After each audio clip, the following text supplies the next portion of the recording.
కాకినాడ జిల్లాలోని యంత్రాంగాన్ని పెద్ద పులి నిద్ర లేకుండా చేస్తుంది. రోజుకో రూటు మారుస్తుండటంతో దాన్ని పట్టుకునేందుకు అధికారులకు పెద్ద టాస్క్గా మారింది. ప్రస్తుతం బౌరువాక తాడువాయి రిజర్వ్ ఫారెస్ట్ పరిధిలో పెద్ద పులి సంచరిస్తోంది. దీంతో 11 హనుమాన్ ప్రత్యేక బృందాలు, 3 ట్రాంక్విలైజింగ్ బృందాలు పులిని పట్టుకునే పనిలో ఉన్నాయి. పులిని పట్టుకునేందుకు టెక్నాలజీని కూడా అధికారులు వాడుతున్నారు. పులి సంచారంతో గ్రామస్తులు అప్రమత్తంగా ఉండాలని అటవీ శాఖ అధికారులు హెచ్చరికలు జారీ చేశారు.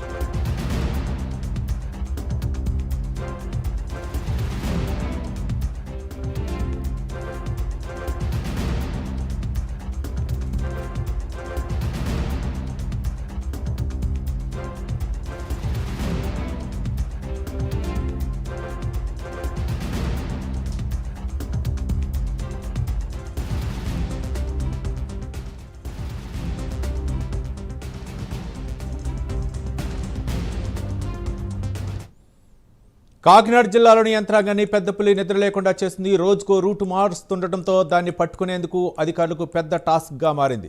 ప్రస్తుతం బౌరువాక తాడువాయి రిజర్వ్ ఫారెస్ట్ పరిధిలో పెద్ద పులి సంచరిస్తోంది. దీంతో 11 హనుమాన్ ప్రత్యేక బృందాలు, 3 ట్రాంక్విలైజింగ్ బృందాలు పులిని పట్టుకునే పనిలో ఉన్నాయి. పులిని పట్టుకునేందుకు టెక్నాలజీని కూడా అధికారులు వాడుతున్నారు. పులి సంచారంతో గ్రామస్తులు అప్రమత్తంగా ఉండాలని అటవీ శాఖ అధికారులు హెచ్చరికలు జారీ చేశారు.